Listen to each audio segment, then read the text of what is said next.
Boa noite a todos, aos internautas também.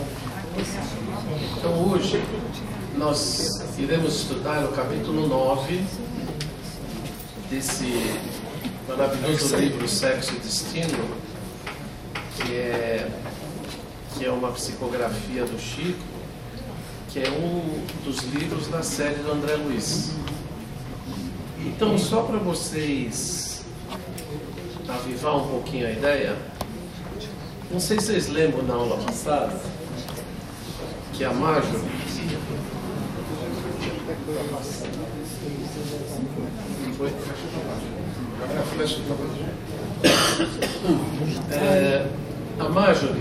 ela nos apresentou, vocês lembram do Cláudio, aquele conflito que ele estava tendo. O Cláudio era um encarnado com a sua esposa. Ele tinha duas filhas, uma filha de sangue e outra adotiva, a Marina e a Marita. A Marita era adotiva. E o Cláudio se apaixonou perdidamente por essa filha adotiva dele. Vocês estão lembrados?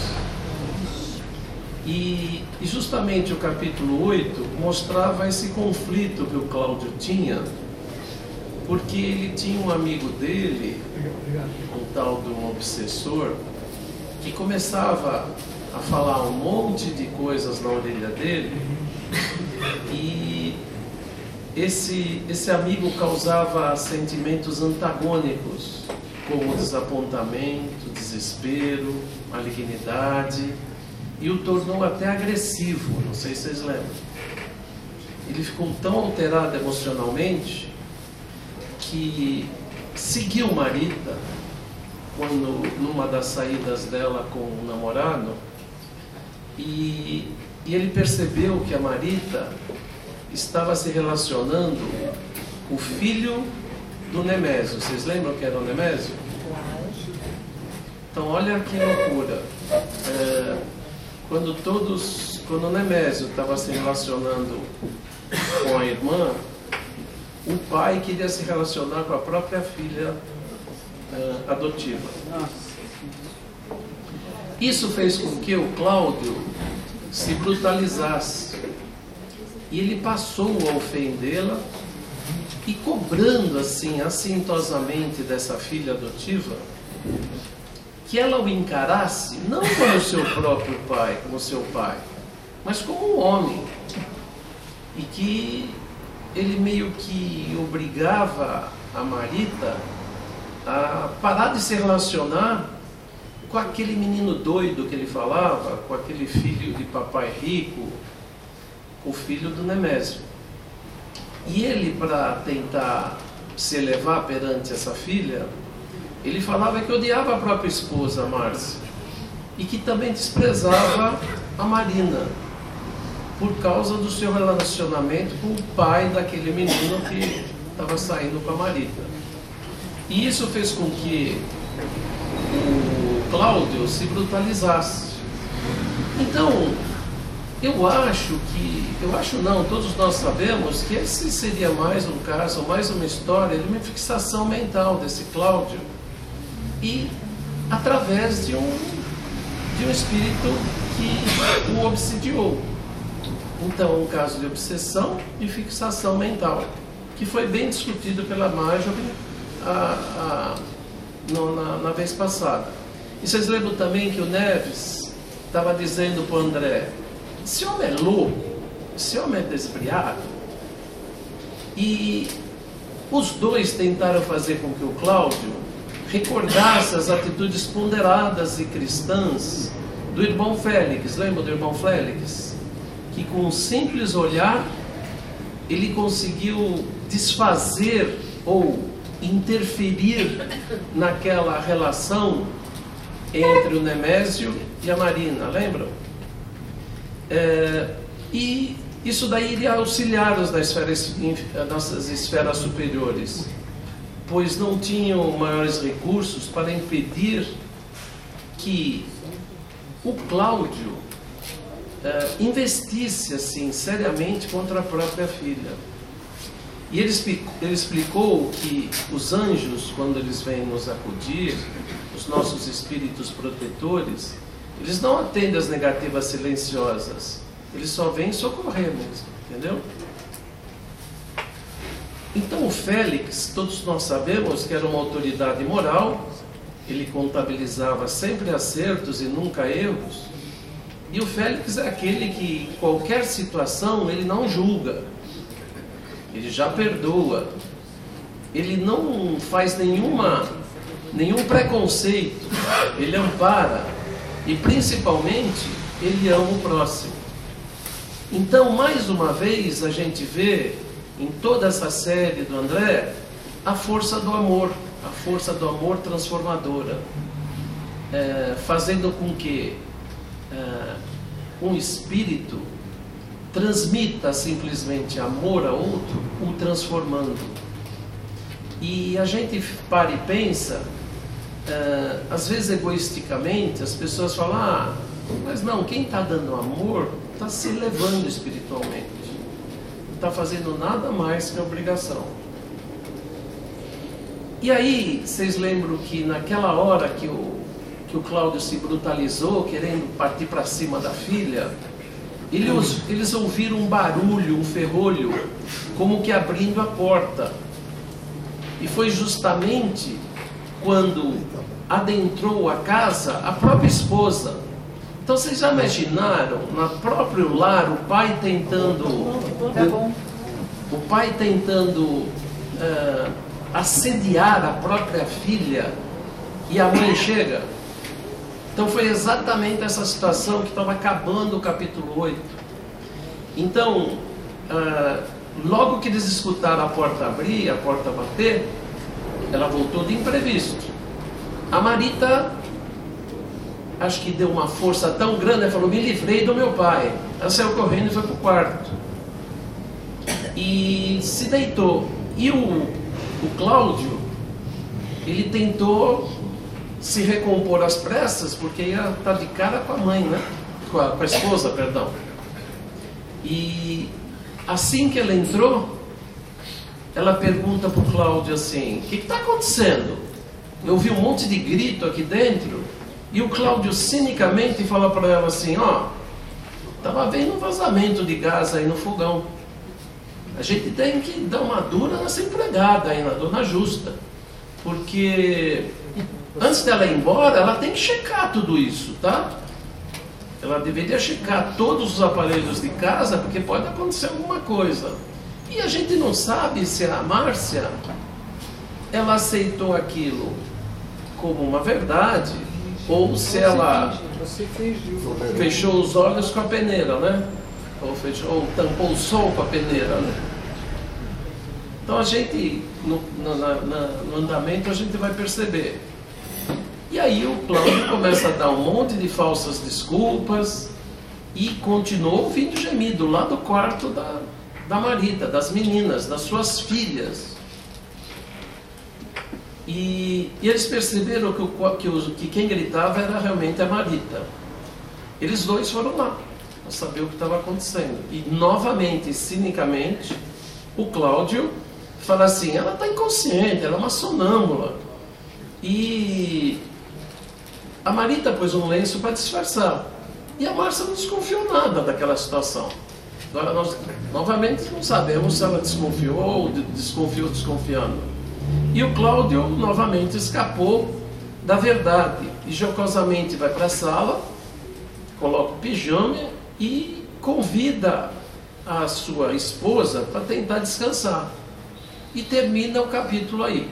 Então o capítulo termina com o Cláudio abafando aquela cena que ele ia assediar a própria filha, e os dois estão na sala. E aí eles sentados na sala, começa o capítulo 9, né? Começavam a se olhar mutuamente, só que de uma maneira estranha, pois mentalmente eles eram adversários. E eles estavam momentaneamente numa trégua. A dona Márcia, como é que ela era? A dona Márcia era uma mulher bonita, esbelta, tinha os cabelos bem tratados, com shampoos, com cremes, vestido colorido, elegante, realçando a beleza dela. E ela aparentava muito menos do que ela tinha. Acho que ela fez alguma plástica, não sei. Você não estava lá, não? Ela tinha perto de 40, mas ela aparentava 30. O Marujo que ela fez a plástica. Então, a Márcia, ela parecia muito com a Marina, por causa dos traços. Mas a Marina, a Márcia, era uma pessoa tão serena e amadurecida que ela se tornava mais bonita, mais atraente, mais simpática. Parecia irmã da filha, né? E ela, não sei se não sei o que ela fazia, se para disfarçar, ela continha todos os gestos dela, com brandura, com delicadeza. A gente não sabe se ela era falsa, né? E a doçura, trabalhada de um egoísmo atencioso, ela sorria sempre, para não incomodar com os problemas que ela tinha em casa. E novamente o casal trocava olhares, começava a dialogar, e um com desconfiança do outro. E as duas bocas se entendiam, só que as duas cabeças, que discordavam uma da outra, cada frase que vinha de um era pensado no outro. Então, antes delas falarem, eles dissimulavam os seus pensamentos, um querendo enganar o outro, e o outro com o pé atrás, e ela com o pé atrás também. Então, esse era o diálogo dos dois sentados na sala. E com voz adocicada, ela tentou falar alguns acontecimentos que tinham ocorrido num baile beneficente que ela estava trabalhando e que a deixavam estafada. Mas ela percebeu que o Cláudio, ele não tinha disposição de ouvir, ele estava meio cheio. E chegou para o Cláudio e falou: quer um cigarro? Ele falou: não, não quero. Então o que ela fez? Ela sentou na poltrona, pegou um belo cigarrinho, deu uma tragada. Para quê? Para tentar exprimir-se com uma vontade diferente, para se acalmar e tentar um diálogo com ele, tentar falar sobre os problemas que estavam ocorrendo na casa deles. Ela disse que precisou deixar aquelas obrigações que ela estava falando para uma outra pessoa, responsabilizou uma outra pessoa para ficar no lugar dela, no sarau. Para quê? Para voltar para casa, porque ela estava com algum pressentimento que estava a atormentando. Ela achava que podia ter algum problema em casa, alguma ligação elétrica, a presença de algum malfeitor. Então ela teve uma premonição. Ela falou: tem que voltar para casa, alguma coisa está acontecendo. Imagina, são aqueles espíritos do bem falando: volta, teu marido está assediando tua filha, corre lá. E ela pressentiu isso, largou tudo, pôs uma pessoa no lugar dela e voltou para casa. E ela disse assim: eu percebo que você talvez tenha tido o mesmo palpite, falou para o Cláudio, porque você retornou mais cedo para casa, né, hoje. Infelizmente tudo se passou e foi providencial o nosso regresso, pois queria mesmo falar com você de assuntos sérios, que agora que nós estamos calmos e bem-humorados, nós podemos falar. Coisas que nos toca de perto e que eu não posso decidir sozinha. O que aconteceu? O Neves e o André, eles perceberam que eles estavam se degladiando. Mesmo que sorrindo, sabe aquele sorriso? Seu desgraçado, vou te pegar hoje, essa mulher, ó, podia morrer, porque aí eu fico com a minha filha sozinho. Acho que o pensamento deles eram tão antagônicos.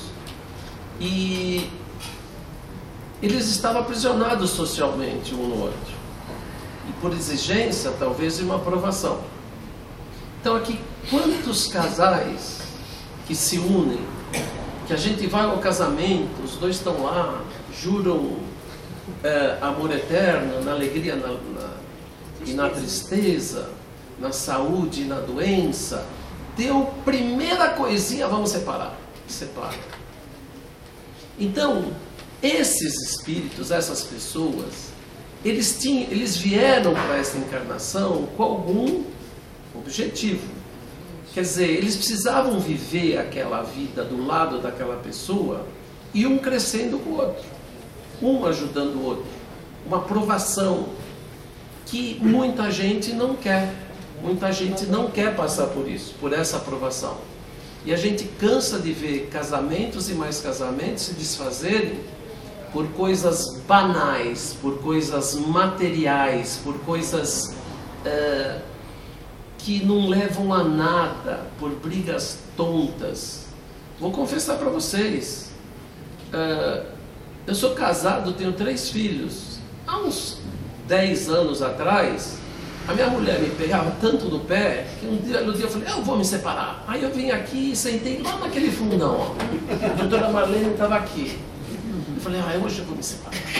A doutora Marlene fez assim, olha, quando alguém te ofender, perdoe. Não uma, não 2, 7, vezes 70. Já foi um baque. Aí ele falou assim, ela falou assim, não espere nada do outro. Às vezes você precisa se doar para o crescimento do outro. Isso aí é a tua missão aqui na Terra. Se você se junta ao seu marido, à sua mulher, alguma coisa, não existe essa coisa de cara metade, eu acho que não existe. Existe 2 pessoas vibrando na mesma sintonia. Existe um compromisso.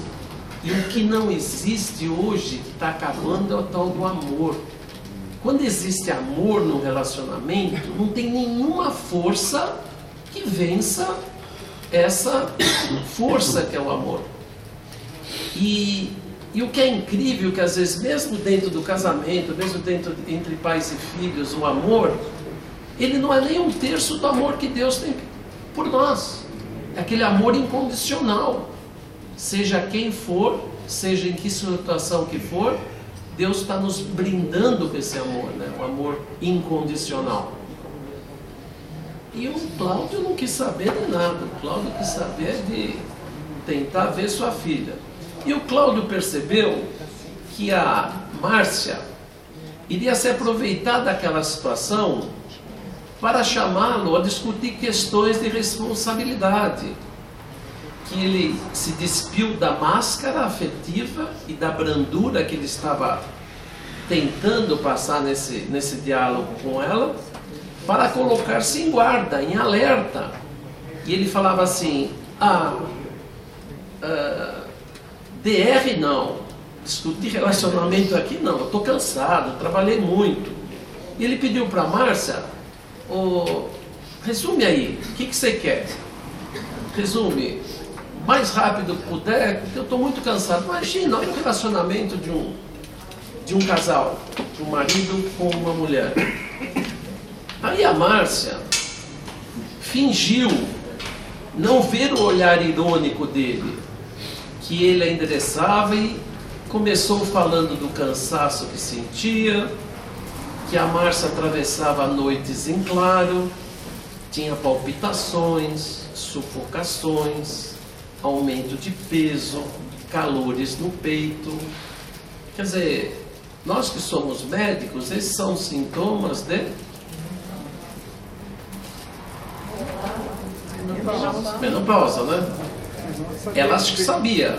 E obviamente, a hora que ela falou isso, ele também devia saber isso. Disse que foi ao ginecologista, e o ginecologista achava realmente que era uma menopausa precoce. E ela falou para o Cláudio, eu estou me sentindo depauperada, estou me sentindo muito mal, estou neurastênica, e esses problemas domésticos estão me tornando, estão piorando esse meu quadro clínico. E aí, ela obriga, ela falou que ela era obrigada várias vezes a lavar a louça, passar roupa, ajudar na comida, para que justamente aquela moça, aquela auxiliar deles, a dona Justa, não fosse embora, porque era muito serviço em cima dela. E ela falou também que a geladeira tinha quebrado, as contas aumentaram. Levanta a mão. Qual de vocês que chegou em casa alguma vez, a mulher não ficou, oh, mas teu filho fez xixi, ó, caiu a... Então, todos esses problemas de relacionamento familiar devem ser encarados e vividos da melhor forma. Aí, ela falou, você vê, sempre coisa material, né? Estava precisando de 15 mil reais.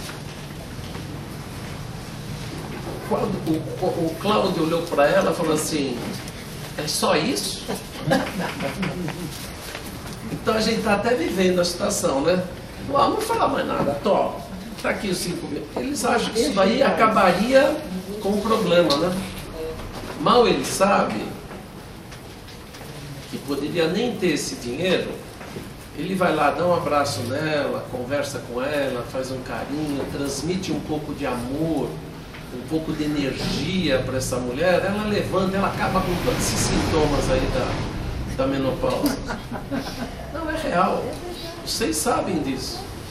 A mulher é um ser especial, por ser mulher. Essa coisa de feminismo, eu acho uma besteira. Basta a mulher ser feminina, que ela já está por cima. Por que ela é especial? Porque ela tem uma sensibilidade mais aguçada, ela tem necessidades diferentes do homem.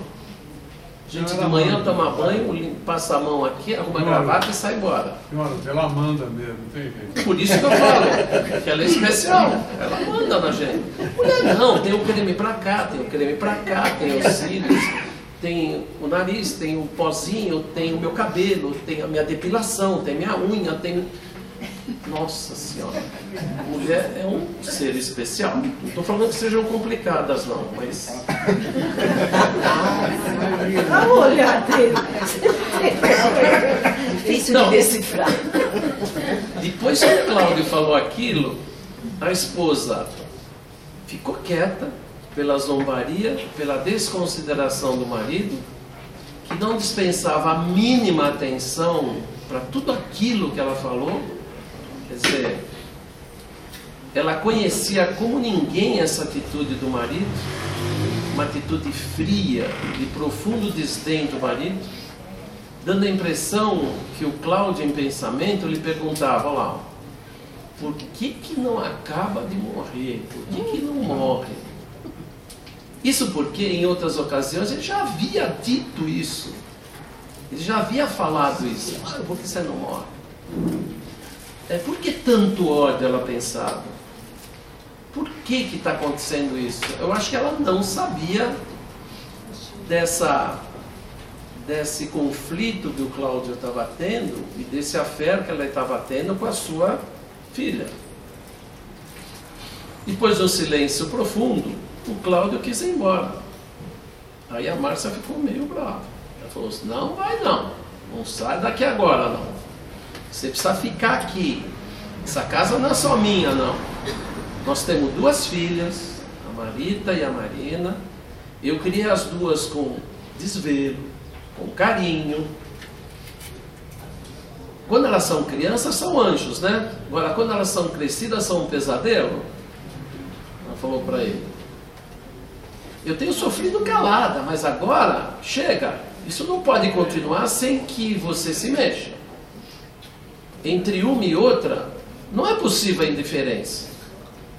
Eu acolhi essa menina em meus braços, como se fosse a minha própria filha. Eu suportei um monte de coisa, afrontas, esqueci da minha própria saúde, meu tempo. Eu não me palpei, eu fiz o que pude, nada lhe faltou. Entretanto, hoje o quê? Falou o Cláudio, admirado. E a Márcia estava em lágrimas súbitas, qual estivesse habituada a chorar, e ela fala assim: você não percebe a humilhação que a Marina se expõe? Você não enxerga as dificuldades de nossa filha? A Márcia deixa de cena, Márcia, ele falou. Você fala de Marina como se nossa desmioladinha estivesse na forca.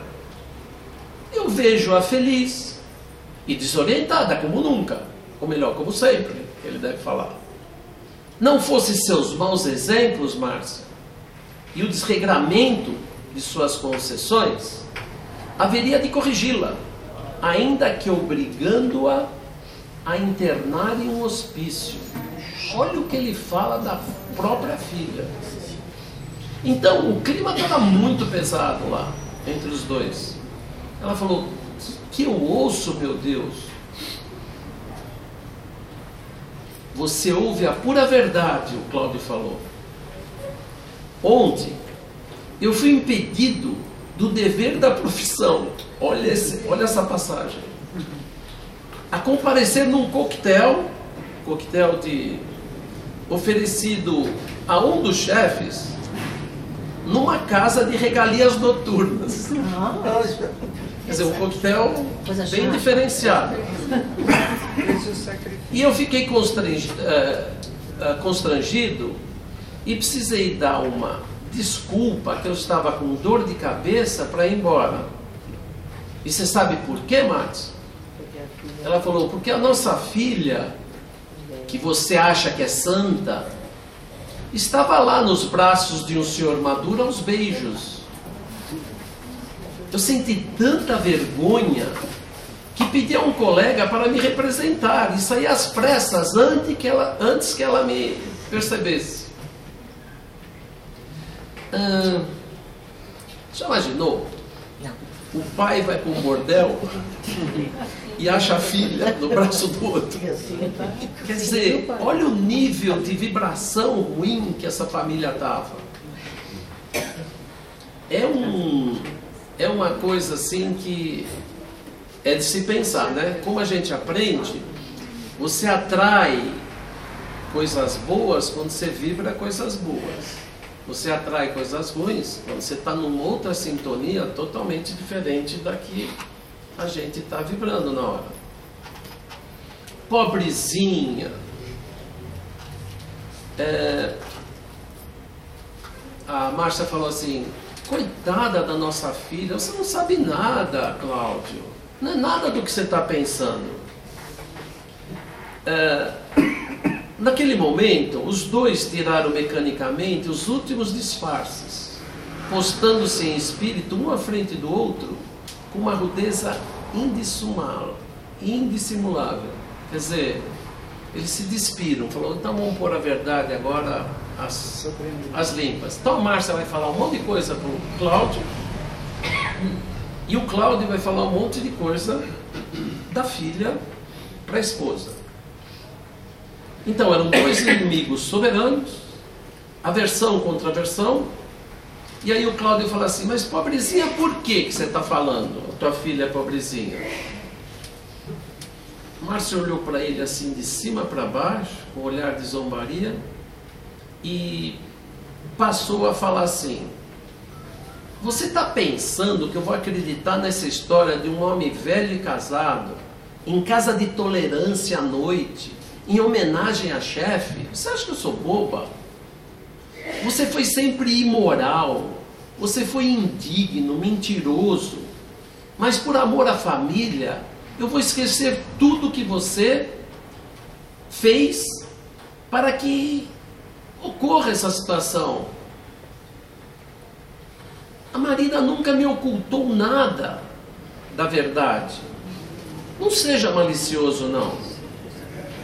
Desde a piora da esposa do senhor Nemésio, ela caridosamente vem repartindo o tempo dela entre as obrigações do emprego, que ela era funcionária do Nemésio, e o lar do chefe, onde a infeliz senhora vem morrendo pouco a pouco.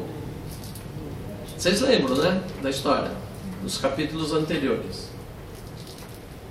Você deveria se orgulhar de Marina, pela abnegação em velar junto à família de Torres, por várias noites consecutivas,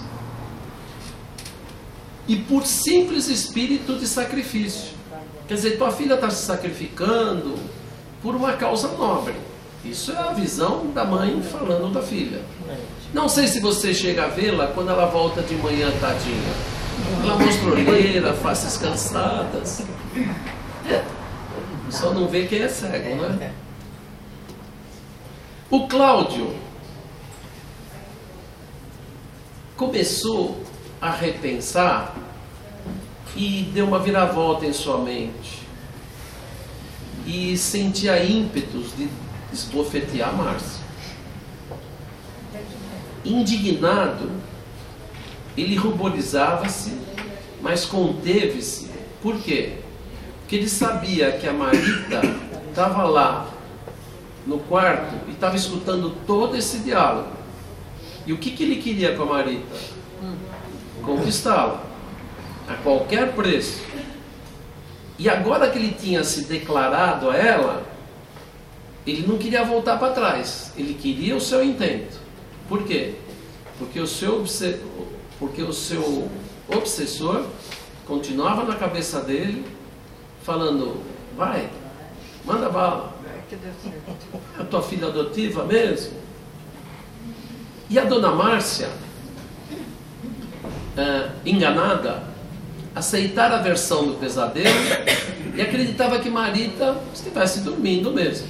Já o Cláudio, sabendo que ela ouvia tudo, ele pensou em se policiar e aceitar aqueles insultos da esposa, uma vez que, se ele retrucasse, esbravejasse, ele agravaria a distância entre ele e a Marita.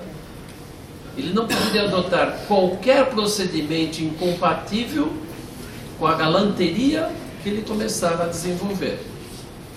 E, além disso, aquele amigo desencarnado ao lado dele insulava-lhe ideias que complementavam-se mutuamente. Quer dizer, ele falou assim: deixa eu baixar a bola aqui, ela me ofendeu, porque meu intuito é a Marita. E o obsessor lá: vai filho, vai filho. Eles concluíram juntos que deveriam examinar minudências e falar com intenção. Os dois, o obsessor e o obsediado, eles manipulariam Márcia para alcançar Marita. Tudo isso fervilhava na mente do Cláudio, enquanto a Márcia se empenhava somente em defender a filha. Então, nós temos aqui a influenciação de obsessores que pensam como o Cláudio. Então, o nível vibratório ruim, como acabei de falar, atrai vibrações ruins. E o Cláudio estava numa fixação mental, difícil de sair. Como é que a gente sai de uma fixação mental? A gente recebe aqui vários amigos com um tipo de problema. Agora, 99% das vezes, o problema tem que partir de quem tem querer melhorar, querer mudar. Os meios são dados, mas tem que partir de quem tem o problema. Então não adianta nada o Cláudio ficar com aquele obsessor na orelha e ele não mudar a maneira dele pensar, não sair daquela fixação mental dele. Existem espíritos do bem que também estão falando na orelha dele, mas ele toma um caminho diferente. Quantas e quantas encarnações vêm para cá e não realizam a sua missão? Quantas e quantas? Então, O Cláudio, dominado por esses pensamentos, ele suavizou a impressão como quem se resigna aos ditames da paciência. Então ele falou assim: deixa eu ficar mais quietinho, mais paciente. E, desarmada pela repentina impassividade e pseudo-benevolência de Cláudio, a Márcia continua defendendo a filha. Muito comovida diante da morte próxima da esposa do Sr. Torres, que sua fortuna não poderia evitar. O Sr. Torres é uma pessoa rica, né? Ele compadeceu-se de tanto amparar a doente. Ele descobriu os sofrimentos de um homem que conscientemente se aproxima da viuvez. Por isso vem buscando revigorá-lo. Então imagina, a mãe queria explicar para o marido que a Marina estava com um dozinho do velhinho, do Neves, que estava perdendo a mulher. Será que o Cláudio vai... Mas assim como estão fazendo, o Cláudio fala, afogando-se em bebidas, em prazeres noturnos, semelhante a duas crianças destemperadas, não os vi rezando pela tranquilidade da enferma. Eu só vi os dois na gandaia.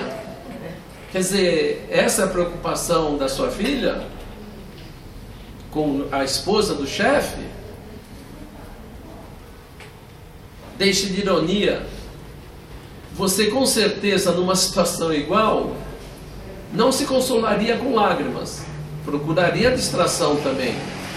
Não há inconveniente algum em que o Sr. Torres se dirija para um ambiente alegre para recompor forças numa hora dessa. Olha o que ela está falando. Não vejo maldade em que trate Marina por filha dele próprio, afagando-a por boneca mimada, como sempre foi, uma vez que eles só tiveram um filho. Olha as justificativas da Márcia. Ah, tua filha está servindo como uma filha dele, porque ele só teve um filho, entendeu? Estava querendo justificar dessa forma. Marina me conta tudo o que se passa, pois ela é profundamente sensível e carinhosa. Tem muita pena do chefe e tenta reconfortá-lo. Tinha um programa de humor, que tinha uma mulher que falava: chefe é muito bonzinho, né? É muito boazinho, muito boazinho. Reconfortá-lo, o Cláudio falou. Não adianta sarcasmo. Nossa filha vem agindo corretamente, alterando o tom e a doçura da voz. Você sabe que Marita se enamorou há meses de um tal de Gilberto, que é filho do Torres. Acreditei que o menino gostasse mesmo de Marita. Como mulher e mãe, misturando malícia e reserva, eu também segui os dois numa excursão domingueira à Floresta da Tijuca. Cláudio, de olho em fogo e coração aos saltos, disse: Márcia, você também sabia da tua filha adotiva que estava saindo com outro? Surpreso, pois acreditava que só ele tivesse o conhecimento desses relacionamentos de Marita. Quer dizer, ele sabia, não falou para a mulher sabia, não falou para o marido. E naquele minuto, olvidava a menina que se lhe desenvolvera nos braços. Anulava-se a condição do pai. Irrompia o animal ferido, o homem selvagem que lhe dormia habitualmente na polidez, espicaçado pelo ciúme. Levantou-se, deu alguns passos na sala e resmungou: ingratidão! Quer dizer que você sabia disso e não me contou? Márcia alcançara os próprios fins, pois desde o princípio queria estabelecer um clima favorável a Marina, em detrimento da adotiva.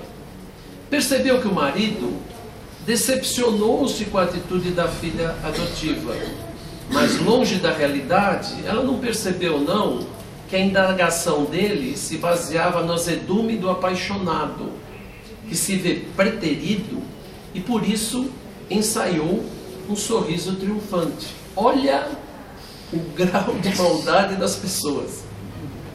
Quer dizer, ela no fundo falou, dançou esse cara.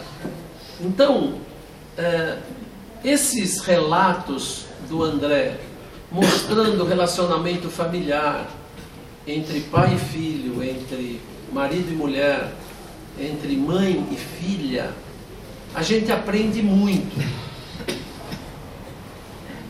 André e Neves, eles conseguiram analisar as telas mentais de Cláudio e verificavam o quanto o Cláudio estava machucado pelo desprezo. Ele via-se espiritualmente ao pé do jovem medindo forças. Se lhe fosse dado enxergá-lo, naquela hora, ao alcance das mãos, certamente despejaria todo o peso da cólera em agressão física ao menino. Mano, o Cláudio queria matar o namoradinho da Marita. Comove-nos a reação de Cláudio contra Marita. Ele então deu-se conta do papel desaconselhável que começava a assumir e deliberou recompor-se. Quer dizer, o Cláudio falou assim, opa, eu estou indo um pouco além. Apagou exteriormente todos os sinais de excitação, aparentando calma súbita. O que aconteceu? Márcia, crendo vê-lo no lugar de pai que ele deveria ter, acomodou-se a essa interpretação e encastelou-se mentalmente na defensiva. Disse a ele que se alegrava e o sentia o chefe da casa e da família. Prosseguiu, disse que ele deveria saber que Gilberto, namoradinho da Marita, não queria nenhuma coisa com a Marita, que ele vive a derreter-se com a Marina. O rapaz é apaixonado por ela e tudo indica possibilidades de um casamento vantajoso que não podemos desperdiçar. Olha só a coisa material. É só pensamento material. Quer dizer, vamos ficar quietinho que a nossa filha Marina, por intermédio da Marita, vai conseguir um casamento com uma família rica e a gente vai receber alguma coisa aí. Não pode dar certo, né? Ardiloso, deduziu que chegara a oportunidade da vingança. Fingindo desconhecer a trama de sentimento das filhas, comentou em voz alta os novos aspectos dos problemas que a Marita ouvisse, para que a Marita ouvisse. Depois de enaltecer o caráter da filha adotiva, destacando o apreço e o carinho que dedicaria para protegê-la, ele falou assim, bem jocosamente, o biltre. Alguém sabe o que é biltre? Também não sabia. Eu fui procurar no dicionário, é cachorro, cafajeste, calhorda, pilantra, patife, sem vergonha, salafrário. É isso que chama biltre. Eu não sabia. Andava com Marita, e aí somente para atrair Marina, traiu a confiança de ambas. Mas Marita era mais suscetível a uma psicose de duras consequências. Quer dizer, ele fala assim, poxa, ele foi pegar a minha filha normal através da adotiva, sendo que a que tinha mais problema psíquico. Se Gilberto estava propenso a desposar Marina, deveria se manifestar, que eu não me oporia. Foi quando Márcia aproveitou para relatar as confidências da filha, que dizia que Gilberto confessara-se a ela. Admirava os encantos da educação fina, mas necessitava de ajuda em traduções de textos franceses.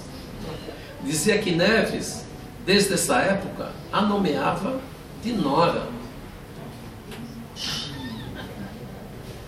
Gente, Neves era apaixonado pela Marina.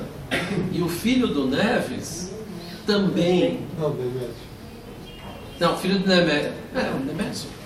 Neves não, Nemésio. Não, Nemésio, desculpa, Nemésio. O filho do Nemésio se apaixonou pela Marita também. E pela Marina. Que confusão. Márcia dizia a Cláudio que Marina e Gilberto traduziam poesia de autores ingleses com trechos sentimentais que expressavam ternura recíproca, mostrando que o amor entre ambos era claro como a água, apesar da situação constrangedora de saúde de Beatriz. Dizia também que deveriam apoiar Marina na concretização de suas esperanças e que as deficiências de Marita eram conflitantes com a cultura de Gilberto e por isso não poderiam ser felizes. Quer dizer, Gilberto saiu para Marina, mas não é para ela, é para a nossa Marina, porque a Marina é mais escolada, mais sensível. Olha a materialidade da coisa, os pais jogando as filhas como objeto de troca, como coisa material mesmo, né? Cláudio não acreditou em uma só palavra da esposa e desiludira-se com a Marina, pois ela andava sem nenhum escrúpulo entre o velho e o moço. A Márcia fizera-se astuciosa e cruel com a tarimba da sociedade menos digna, dissimulava para ganhar e não lhe confiava tudo quanto sabia. Certamente sabia das ligações escusas de Marina e Torres, tanto quanto ele, óbvio. Cláudio esqueceria as inconveniências, incentivaria as leviandades com propósitos de lucro, calaria a revolta e partilharia a farsa, pois aquele seria o momento de atrair a confiança de Marita, afiançando confiar na menina que amava por filha. Tentaria também distraí-la, renová-la e incluí-la em uma viagem a Buenos Aires, em que fora convidado por amigos do banco. Assim Marita esqueceria tudo. Nossa, que pai bom, hein? Esse pai que é um pai... Esse entendimento avançava quando fomos convocados ao serviço num aposento próximo, onde a mágoa da jovem Marita explodia em vibrações, em intensas dores. Então o capítulo está acabando nesse momento em que Marita estava com essas dores. Quer dizer, eu gostaria de discutir um pouco com vocês, não seria mais um caso de um espírito que encarnou com a missão e falhou? Sabemos que acontece isso com a grande maioria das reencarnações. A gente aprende aqui com todos que 90% das reencarnações não vem e não se realiza a missão pela qual eles se encarnaram. Porque é muito mais fácil viver no bem bom, curtir os prazeres da carne, da gula, da soberba, viver para si próprio, querer dinheiro. É muito mais fácil do que trabalhar para o próximo, não é? Então, como todo esse capítulo nos ensina, todos nós, nas pequenas coisas da vida, na nossa casa, no nosso trabalho, acho que nós nunca podemos bobear. Sempre orar e vigiar. E sem o trabalho edificante, a gente sabe que não tem salvação. O Maida me eu liguei para ele a respeito de perguntar algumas coisas sobre esse capítulo, e ele me relembrou um caso descrito em algum dos livros sobre obsessão de uma senhora, né, Maida, que tem... Tentou 11 encarnações. Foram 11 encarnações que ela foi dado a ela a oportunidade.